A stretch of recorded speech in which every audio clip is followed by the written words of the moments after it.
আমি এই খেতিটোৰ বিষয়ে প্ৰথম অৱস্থাত আমিও জনা নাছিলোঁ। আচলতে চকলেট যে এনেকৈ খেতিৰ পৰা যে উৎপাদন হয় সেই কথাটো আমি প্ৰথমতে জনা নাছিলোঁ। আমাৰ ইয়াত আমাৰ পঞ্চায়তৰ যোগেদি আমাৰ ইয়াত মানে আত্মসহায়ক গোটৰ মহিলাসকলক এখন আঁচনি গ্ৰহণ কৰিছিলে যে তাতে পুলি দিয়াৰ কাৰণে। তো সেই পুলি দিয়াৰ কাৰণে আমাক যেতিয়া মাতিলে আমি মিটিঙত গৈছিলোঁ। তাৰ পিছৰ পৰাই আমি গম পালোঁ যে এই বস্তুটো এটা ভাল মানে সুবিধাজনক খেতি। তো সেয়ে আমি আগ্ৰহ কৰি প্ৰকাশ কৰিলোঁ আৰু তেওঁলোকে আমাক পুলি দিয়া আৰম্ভ কৰিলে। হয়, আপুনি কিমান জোপা চকলেটৰ গছ ৰুইছে বৰ্তমান? আমাক আচলতে পঞ্চায়তৰ ফালৰ পৰা 420 জোপামানকৈ দিছিলে। তো মই অৱশ্যে অলপ কমটি পাইছিলোঁ, প্ৰথমতে 370 জোপামান পাইছিলোঁ। অলপ সৰু পুলি অহাৰ কাৰণে 280 জোপামানহে মই বচাব পাৰিলোঁগৈ। এতিয়া মোৰ ইয়াত 280 জোপা গছ আছে। কিমান বছৰ হ'ল? আপোনাৰ এতিয়া 2 বছৰ হৈছে। আমি 2022 চনত আৰম্ভ কৰিছিলোঁ এপ্ৰিলত, আৰু এতিয়া 2 বছৰ হৈ গৈছে। আপুনি কিমানবাৰ ছিঙিলে এতিয়ালৈকে? আমি এবাৰেই ছিঙিছোঁ। আমাৰ মানে 1.5 বছৰমানৰ পৰা ফুল আৰম্ভ হৈছিলে। 6 মাহমান লাগে ইয়াত পুৰঠ হ'বৰ কাৰণে ফলটো। আমি প্ৰথম অলপ ছিঙিছোঁ, বৰ বেছি লগা নাছিলে প্ৰথমবাৰ। যিখিনি লাগিছে সেইখিনি আমি ছিঙি পিনি নিজেই আমি অকণমান প্ৰচেছিঙৰ কামটো শিকি আছোঁ। বজাৰৰ চাহিদা কেনেকুৱা চকলেট গছৰ? চকলেটৰ বজাৰৰ চাহিদা যথেষ্ট আছে। তাৰমানে আজিকালি আপোনাৰ চকলেট সকলোতে চকলেট বুলিয়ে নহয়, ক্ৰীম বিস্কুট আদি কৰি গোটেইখিনি হয়। আৰু আজি বিশেষকৈ প্ৰসাধনৰ ক্ষেত্ৰতো মানে চকলেট ব্যৱহাৰ কৰে। চুলি কালাৰ কৰিবৰ কাৰণেও চকলেটৰ ব্যৱহাৰ কৰে, পাউডাৰ। তো সেইফালৰ পৰা বজাৰখন যথেষ্ট আছে। আৰু আমাৰ ভাৰতবৰ্ষত যিমান এতিয়া চকলেট উৎপাদন হৈছে, ইয়াৰ পৰা মানে আমাৰ 50%ও ইয়াৰ চাহিদা পূৰণ কৰিব পৰা নাই বৰ্তমান সময়ত।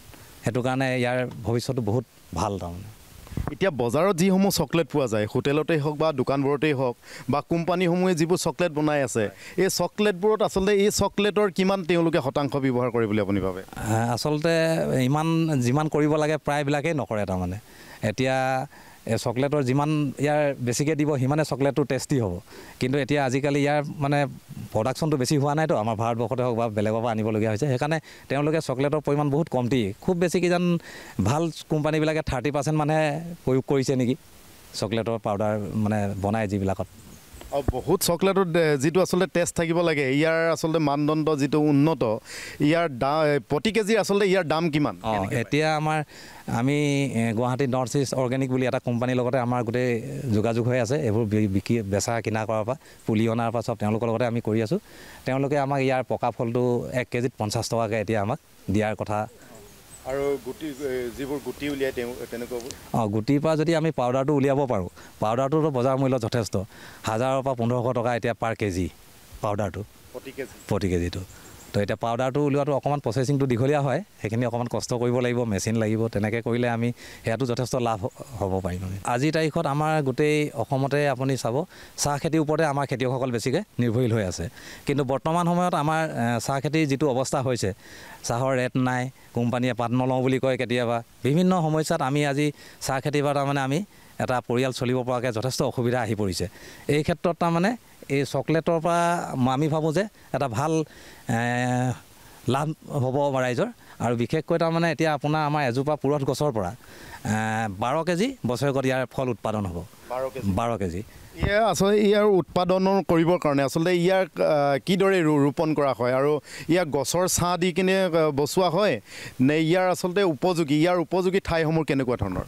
বিশেষকৈ আমাৰ উজনি অসমৰ যিটো পৰিৱেশ, মাটি বা ইয়াত আমি দেখিছোঁ যথেষ্ট সুবিধাজনক বুলিয়ে ভাবিছোঁ। আৰু ইয়াক আচলতে পুলিৰ পৰা 2 বছৰমানলৈকে বিশেষকৈ ছাঁহৰ খুব প্ৰয়োজন হয়।